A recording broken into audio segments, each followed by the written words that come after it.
This is the FM Gold channel of All India Radio.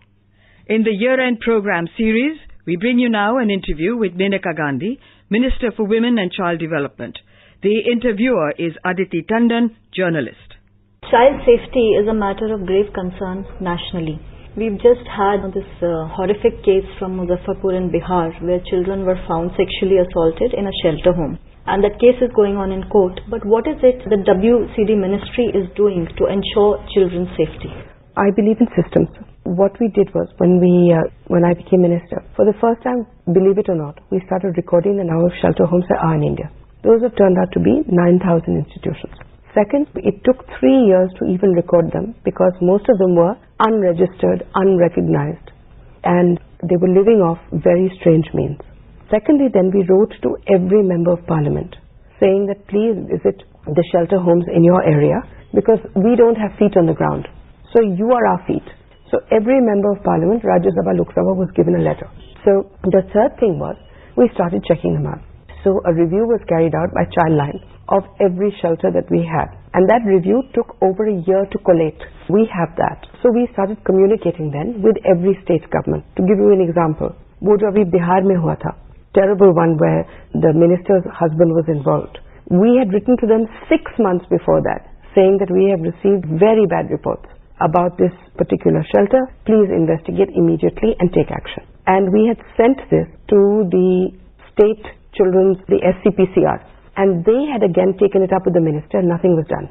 So we pointed it out. You know, our feet on the ground are the states. So the maximum we can do is to tell them what to do. Now we have sent all our undersecretaries out to all the suspects, all the ones where we got a list are doing badly. Sent our undersecretaries out to each one of them to see the stuff on the ground and to close them down. For instance, 21 Orissa homes. Now we're taking action on those. But the ultimate result will be what? These homes, किसी में 20 बच्चे हैं, किसी में 24 बच्चे हैं. From Kerala to Kanyakumari to Kashmir, I would say a large number of homes have got things going wrong in them. Where it may be small things, like the one I inspected in Assam, where there was no chitkani to the bathroom. That immediately makes me suspicious. Where there was no geyser, where they had special needs children, 11 of them, living in a room which was meant for 4, and they were in the same place as other boys and girls. It doesn't work for me. So we left it, it was taken care of immediately. But the answer to this is not doing home by home by home by home, because it takes them 10 minutes to relapse. I'll put it right for today, it goes wrong again tomorrow. What I have suggested and what is on my list of things to do is one center per state where all the children for adoption, all the children in need of being taken care of, all the abandoned children, all the shelter homes come into one campus, 10 acres, 15 acres. And we have one agency looking after them. Now it's easy to oversee. Now in UP, the Chief Minister has offered land near Gorakhpur. So now let's see how it works out. But ultimately that will be the only way to handle it. Because we can't just keep dealing with chote homes that all over the place. So you said there are about 9,000 shelters. 9,000 different homes dealing with abandoned children, children in need of care and protection, children who have fallen foul of the law, children who need to be adopted, different categories. So when you piloted the J&J care in 2015, it had provided for mandatory registration of all these institutions. And that's how we got it done. So 9,000 are registered. That's right. These are all the homes we have, or there are more homes, but these are the registered ones? These are the registered ones, and I hope there are none that are unregistered. Because the unregistered ones now will go to jail. So you are taking very stern action in regard. There's one more thing that I would like to ask you about child safety issues. What is the power the central government has with respect to licensing and registration of these homes? When you say you will take action against 20... No, we have all the power for licensing and registration. We are the registrars and the licensors. We can shut them down. That's going to happen now. That is happening. I mean, we've cancelled, I think in Kerala alone we've cancelled 300. So that is something that the ball has been set rolling.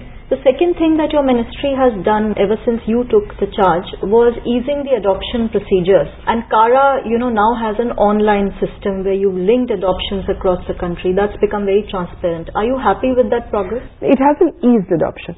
So that's the wrong word. What it has is systematized it and made it less corrupt. What was happening before was that a person who wanted to adopt a child, there was no home study done. Nothing. You just came, you paid the adoption home, they gave you some paper, you saw a child, you took the child, you went home. Now, whether you were taking the child for slave labor, whether you were an infirm parent, whether you had bad intentions, nobody checked any of that.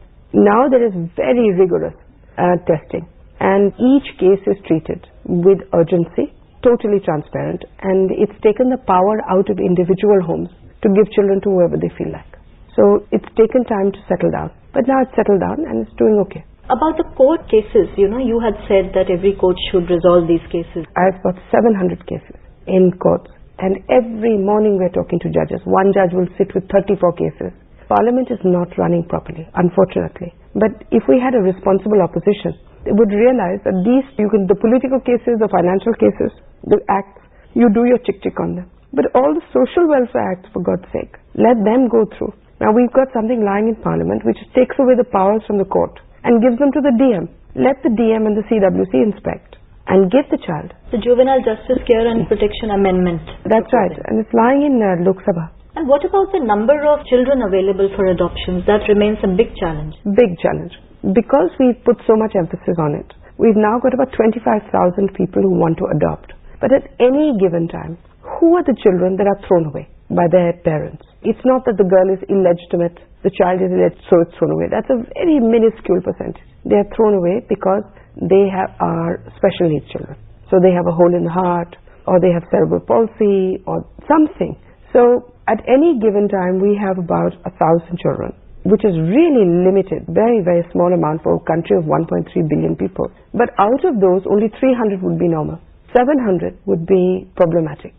So adoption, you're saying that, is there a way to actually improve the numbers for adoption? We've now tried to include older children. Anybody wanting to come for an older child, we give them immediately if the child is over 6. We have tried to, all these registered institutions which weren't giving children, weren't adoptive, we are taking children in from them. We are making the CWCs work faster. We are also taking very stern action on organizations that keep children and don't offer them for adoption because they feel that they're getting money per child. Rakhne ke liye. Missionaries of Charity, they've come back into the system. Missionaries of Charity have realized that they just could not operate like this. So they had really stupid reasons for stepping out. We had agreed to give to single women. Now they themselves gave it to that film star. They gave her 2 children. She's a single woman. She's still not married. Then they said that we were giving it to people who had been divorced and then remarried. But they gave it to a very famous journalist cum writer after he'd been divorced twice and remarried. So we let them go in the beginning, and then they've come back themselves, and they have about 1,000 plus children. You've done a beautiful thing with the adoption procedures by telling parents that they'll not get a choice, children. They get a choice of 3 children. Okay. That's it. And they have to make up their minds in 48 hours. Otherwise they'll have to reapply, or then they'll Otherwise they go back to the bottom. Coming to the sexual harassment at workplace issue, in which you took tremendous lead after the Me Too movement, and now we have a GOM because you'd spoken so loudly about it. You've had one meeting. What are we expecting from this? A committee has been made. What I took to the GOM, I'm going to go back to the beginning. When I came here, the issue of sexual harassment wasn't important at all. It was this ministry that brought it to the national attention all the time. Why? Because the first thing we did was, in the first month itself, we started making it mandatory for sexual harassment committees to open everywhere. The finance ministry supported us by announcing in the budget itself that everybody would have to have a sexual harassment committee, an ICC, Internal Complaints Committee, and they would have to reflect it in their audit returns. So that was a big boost. Then we started picking on companies that didn't do it. Then we started entertaining. We opened a thing here on the net called She-Box, and from the government we started getting in complaints. Then we enlarged it, and it was not just government, it became anybody from anywhere. So hundreds, thousands of complaints kept it. Then we made one wing of the ministry attend to what we call retail cases, which means the single case. Then the National Commission for Women was then roped in, and they had to deal with these cases, and they have, I think, 27 or 30,000 cases at the moment. So this entire sexual harassment thing was brought to the fore by us. That resulted in the Me Too movement. Now, it's a different matter that none of the Me Too women complained to us. But that's fine. It's an idea whose time has come.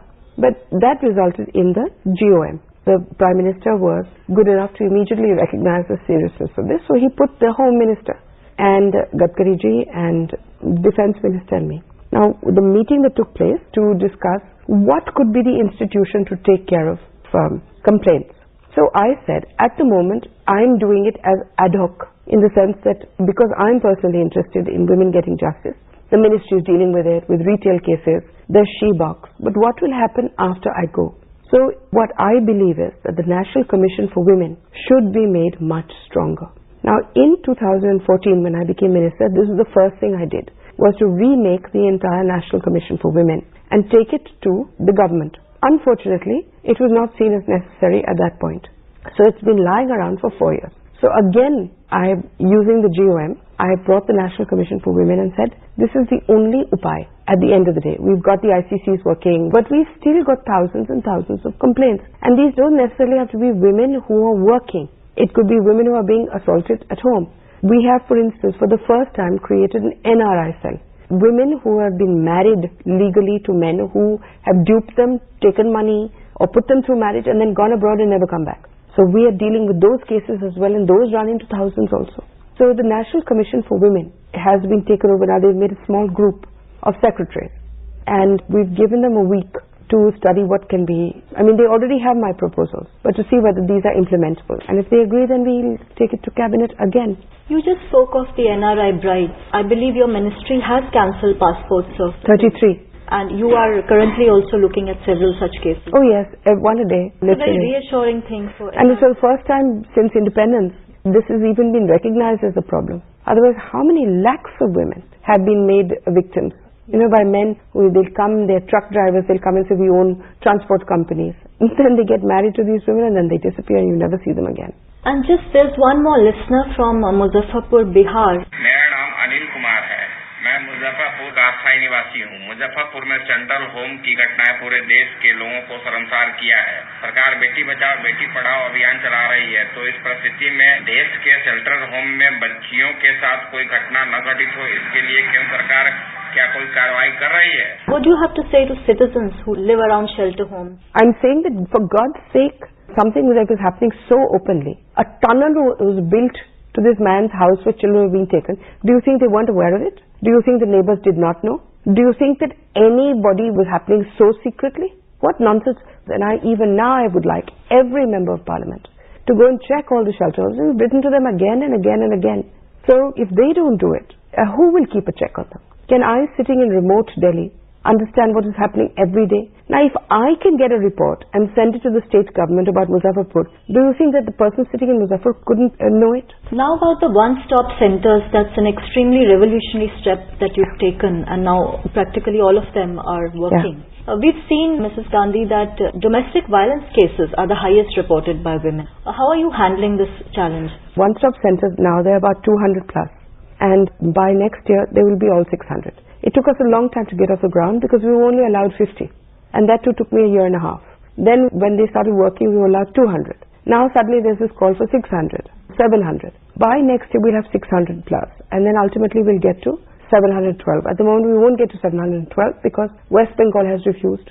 Delhi has refused. So, I mean, what can you say? But yes, domestic violence is huge. But the one-stop centers have so far looked after, treated and dealt with 1.4 lakh women. So now we've made institutions, let them look after this, whether it's domestic violence or it's stalking or it's rape. The institution has been there. What we're doing is training those people again and again, entertaining complaints. For instance, the MP from Bhatinda said, my one-stop center is not working. And within 12 hours, team was sent. And we found that it was true. She was absolutely right. One-stop center was not working. Why? Because they said we don't have any furniture. So we gave them furniture and a shouting. Then somebody complained, Ghaziabad, that everybody who came was just referred to the women's police station. So again, it was put right. And now Ghaziabad has become our best. Will you exit this ministry at a very happy, satisfactory note because you've done your best? I don't know whether I'll be happy about it. I've done my best. There's no doubt about that. And whether it had long-term consequences, we have to wait and see. I've tried my best to institutionalize good things for women and to make sure that the things are available to them, and especially in the area of security. So there are lots of things that haven't happened which are on the anvil. For instance, the International Anti-Pornography Alliance, which I've been working on so hard. Now we're just we've just started STEP to train women all over again. Then the marriage regulations, NRI marriage, I hope they happen before I demit office. I want rape kits. One of the things that I've done is started 6 rape labs, because when I came here, rape was only 1,500 forensic ability for only 1,500 rapes. Now it runs into, a lakh, because there are 6 rape labs, and each one is under I paid for them. But more than that, I wanted rape kits in every police station. And unfortunately, the Home Ministry has said that they will put the kits, even though I'm paying for them. So they should do it quickly. We remind them every once a week. Once those rape kits come, then forensic evidence is available for a woman to get justice. Up till now, the forensics was always never available. Thank you so much. Thank you. You were listening to an interview with Maneka Gandhi, Minister for Women and Child Development. The interviewer was Aditi Tandon, journalist. We bring you now a discussion on issues relating to women and child development. The participants are Kuljeet Kaur, expert on women issues, and Urmi Goswami, journalist. Women and children are the cornerstone of any society. You protect them, you ensure their better development, you have a strong society. The Ministry of Women and Child Development have taken on a lot of effort and a lot of programs on which they have proactively worked. It ranges from maternity leave, which is structurally important, to creating an avenue for women who are facing sexual harassment in the workplace to complain. There has been more proactive response to how you deal with rape kits.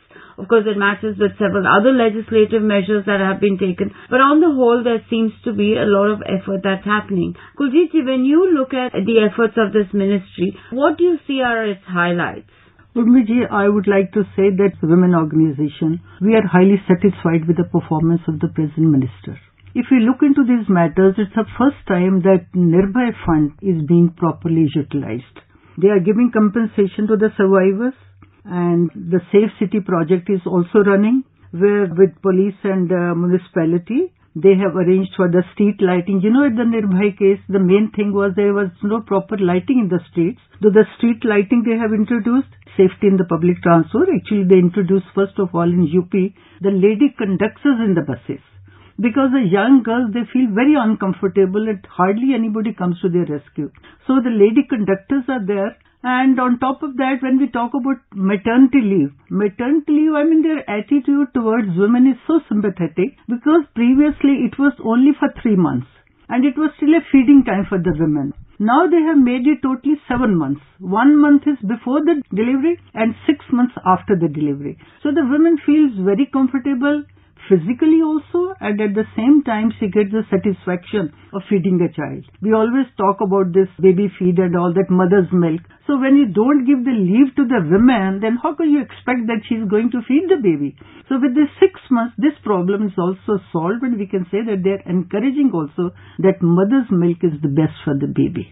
Among the many things that you mentioned, that you're very satisfied with the performance of the minister, Mrs. Maneka Gandhi. Is there any sort of your own experience of interaction that gives you more cause to feel that, yes, the work of the ministry is in the hands of somebody who has the interest and the right ideas?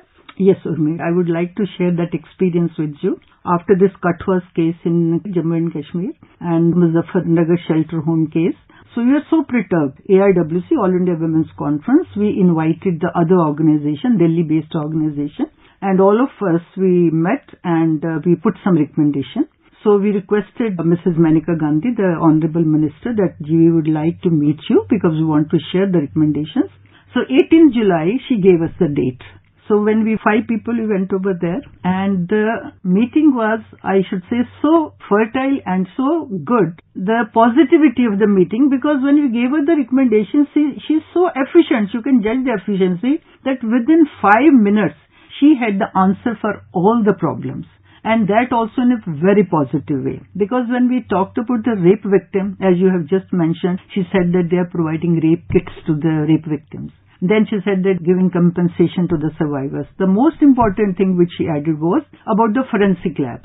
Now, why these cases, they get delayed? The common man doesn't understand that it takes months and months together before they get the report of the investigation. Because we have got very few forensic labs. They have opened 5 forensic labs in 5 different places, and the capacity is so good, so increased that previously in 1 year, they could send the investigation report of 153 cases. Now it will go up to 2,000. So with that, what will help that the problem which we are facing, that rape cases are being delayed due to police investigation in the courts and all. So police is also, they are not able to give the report unless they get the report from the forensic labs. So 5 places, the forensic labs they have opened. So I was very happy with that, about rape victims, and then she talked about NRIs also. And then she talked about the police force also. Then she talked about the safety of women. So all the cases, all the recommendations, more or less, she replied in a very positive manner. And the meeting was very good, in a very positive mood. And we all really appreciated that meeting. The Prime Minister has been speaking on many women's issues. Let's listen in to what he has to say. आज हम महिला विकास से आगे महिला के नेतृत्व में विकास की बात कर रहे हैं. इस अवसर पर मुझे स्वामी विवेकानंद के वचन याद आते हैं. उन्होंने कहा था, the idea of perfect womanhood is perfect independence.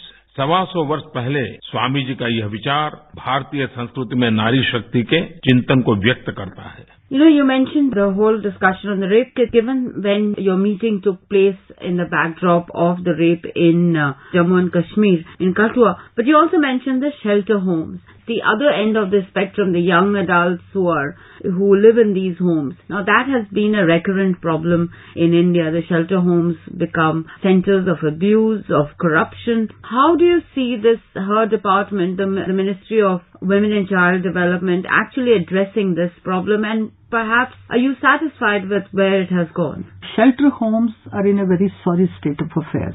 Main thing is there is hardly any monitoring for the shelter homes.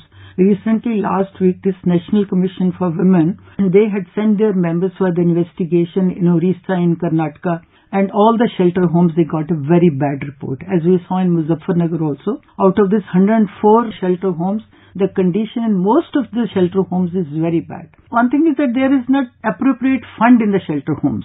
That's why we can't appoint professionals over there. As somebody was saying that why you have to monitor the shelter homes, everything should be on the cameras and online. So whenever you want, you can monitor. If you want to make just shelter homes such tacky, then you must have the professionals also over there. So when the professionals are there, when you get such professionals efficient and trained and qualified, they need good salaries also. So government give very low salaries to such people. That is the first thing. Second thing is that we should have separate shelter homes for the disabled, for the mentally retarded people, and for the old age. What happens when a mentally retarded person joins in the same shelter home where the disabled are also there, where the people from family crisis, where the people from domestic violence are there? So it's very difficult for the person who is managing a shelter home to shelter all type of people. So separate shelter homes should be there, and ministry should try to spend more money in maintaining, because those women, they are already in depression. They are distressed women. They are sufferers. If you again put them in some uncomfortable situation, you are not helping them, you are creating problems for them. So government should, I think, look into this problem, because it is a very, very serious problem. This is my suggestion. As women in the workplace, one of the things that women have to deal with is harassment. Now, in some cases, it takes on the form of sexual harassment, and clearly it is much more prevalent than we accept or know about. And the ministry set up the She Walks complaints portal, which allows women to register their complaint. What is your view on this, the working of this portal? Do you think it's adequate? What more needs to happen? Much more needed to be happen, but whatever step the government has taken, I really appreciate that also. At least they are aware about that thing. Because as we came to know about Me Too also, how many women silently they are suffering, and I am a member of so many sexual harassment committees also, and I can see that first the women don't come out when they are harassed. It's with great difficulty that they come out. But government has taken certain steps. First is based on that Act of 2013, Sexual Harassment Act at Workplace. They have prepared a handbook. The handbook is in a very simple language, and they have given the examples also how to handle it. That is first thing. Second thing is that the She Box portal is there. So in that, what happens that whenever a woman, she faces some harassment, and if there is no internal complaint committee, that women online on internet, she can make her complaint on She Box. When the complaint is received by the ministry, so first of all, they try to find out whether internal complaint committee is there in the organization. That is the first check. the organization must have internal complaint committee. That's the first step. Second step is when they send that copy of the complaint to the organization, they keep monitoring also. And then they give a number to the victim also that she can also monitor that what's happening to her case. So that way government is physically monitoring that how the cases are being taken by the internal complaint committee. Second, I would like to inform you that government has prepared a panel also. That is about 112 such organizations, those who are working in sexual harassment at workplace. So there are people appointed to give training to the other organization, to the members of the complaint committee. So of course, All India Women's Conference is also one of those NGOs, those who are on the panel, and I am also one of those who is on the panel. So that is what they are doing, that sexual harassment at workplace. And then of course, they are taking care also that such cases decided in appropriate time, in the fixed time, and victims, they are not harassed further. And further, they have taken the help of FICCI also, SHM. They have requested them, they should also ask the organizations to follow this act. And the women, when they are working, their dignity and their respect should be maintained at the workplace. Let's listen in once again to something that the Prime Minister has spoken about, because women's issues has featured a lot in his speeches, his addresses. So let's listen in to what he has to say. स्त्री और पुरुष की समानता से ही इस समाज का चक्र चलता है, समाज की गतिविधि बढ़ती है। कई दशकों से बेटियों को नकारते रहे, मारते रहे। उसी का नतीजा है कि सामाजिक असंतुलन पैदा हुआ। अब तो हम तय करें कि जितने बेटे पैदा होंगे उतनी ही बेटियां भी पैदा होगी। बेटा बेटी दोनों एक समान, इस भाव को लेकर के अगर चलेंगे तो जब 4, 5, 6 पीढ़ी में बुरा हुआ है वो शायद हम 2 या 3 पीढ़ी में ठीक कर सकते हैं। You spoke about, organizations, the 2013 guidelines, but those are about organized sector. But sexual harassment does not differentiate between organized and unorganized sector. How do women in the unorganized sector access the she-walk? Very good question, Urmi. Because we are hardly doing anything in unorganized sector. Recently, one organization, they had called for a meeting, and then we came to know that how these women working as domestic workers, how they are suffering, the police doesn't listen to them, they don't have any place. Because at most of the places, you should have this local complaint committee where the district magistrate, he should head the committee. But there is no monitoring on that. There is hardly any local committee. There is no place for unorganized sector to make their complaint and get the solution to their harassment. There is hardly anything for that. I think in that field also government should take little bit more care and monitor that why these local complaint committees for unorganized sectors are not being formed.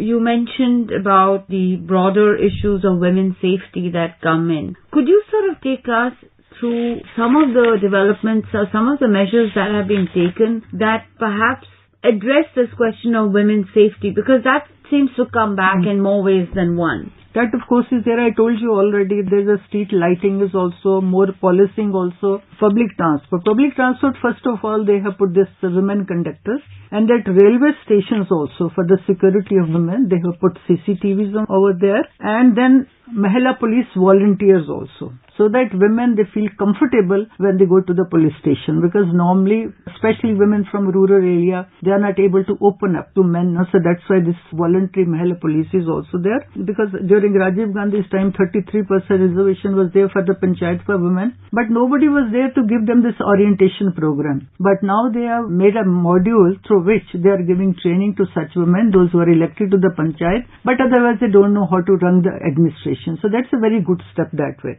And then I'll say that this one program is their gender champion. Catch them young. So the government has made a training module through which the young students in the universities and in the colleges, they are giving training about gender sensitization. So I think about 1,500 colleges and some universities, they have already followed their module and they are giving the gender sensitization program to the young students. When we come to little bit to child marriage, so instead of going to the legislation, because people hardly follow it, legislation, I mean, we had made this long back, but still child marriages are going on very prevalent, especially in Rajasthan and all. Now when we follow this scheme of Beti Bachao, Beti Padhao, when the girls, they are going to school, that automatically curbs and controls the child marriage, because when the girls are going to school, they are studying, and the parents also become aware that the girls are doing something, maybe tomorrow they'll get into a good job, so that's why child marriage, that way also the number is coming down. So these are the good points, and one important point is about NRI disputes. About 40,000 married women in Punjab, they are sitting, we call them half widows.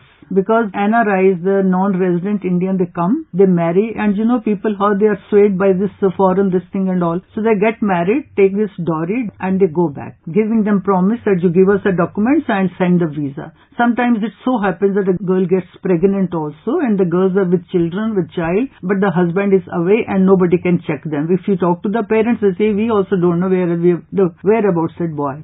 So Maneka Gandhi, the government is very sensitive about this problem. So with External Affairs Ministry, with Home Ministry, with NCW and Law Ministry, they have formed a portal for that also, where they are checking online the NRI marriages, and in certain cases they have impounded the passports also of those people, those who are leaving behind the girls, or ex-party divorces they are giving, or there's a clear cases of domestic violence. So in this field, I mean, it was very important because there was no say of those women, those who were suffering because of the NRI marriages. Spoken a lot about women's safety, and clearly a lot is happening. Of course, there is no limit to what can happen. There's much more that needs to be done till we say the work is done. But there is another aspect of this ministry, and which looks at women when they're pregnant, when they have small children, which is through their Anganwadi programs, through ICDS. And I'm wondering where you see that program and changes that have happened, because clearly a healthy mother means a healthy offspring, a healthy home, because very often that they are the fulcrum. Women are the fulcrum of the home. For that, you know that this Prime Minister, he has started with a new scheme, Ayushman. Pregnant women, they are getting money so that they can get a nutritious diet also. And through Anganwadis also, they are spreading that how this healthy mother can produce healthy child. So I think in this field also government is doing a lot. And recently in 2017, they made a national policy also, included all these things in that, and they asked for the recommendations and suggestions from the different NGOs. And I think soon that policy also will be finalized and a clear picture about everything. 2 or 3 things that the government should be focusing on much more in this area, which they're already doing, but much more work needs to be done. What would those be? I think first is, I already told you that in shelter homes, they should have separate shelter homes for the mentally retarded. So of course they have taken a very good step. For the disabled, they have said this, those who are victim of acid attack also, and there is some problem, they should be included in that. Similarly, I think government should become more sensitive for shelter homes, for the young girls, for the skill development, for the education, for women empowerment. There should be reservation, as they believe that 33%, I don't know whether that's a solution or not. But I think this women empowerment, skill development is very important if you want a better future for women. And for that, you have to educate the women. Already that slogan is there, Beti Bachao, Beti Padhao. But how far? It's not 100% successful. So we should try to monitor. We should be sensitive about that. If the girls are educated, if the women are economically empowered, then half of the problem will automatically be solved. Though it's a long way to go and long things we have to achieve. Whatever we are doing, that may be like a drop in the ocean. But with the drops only the ocean can be felt. So it clearly looks like 1,000 steps have been taken and 1,000 more steps need to be taken before we can say our work is. For taking us through the various sort of schemes of the Ministry of Women and Child Development, especially focused on women's protection, safety both at home and the workplace, also for the child's welfare through the maternity leave program. Thank you so much. I think all of us should join hands and work together for the welfare and the safety not only of the women but all the citizens of India, so that we can produce good results. Thank you so much. You were listening to a discussion on issues relating to women and child development. The participants were Kuljit Kaur, expert on women issues, and Urmi Goswami, journalist. The program was produced and presented by the News Services Division of All India Radio. This program is also available on our website newsonair.nic.in.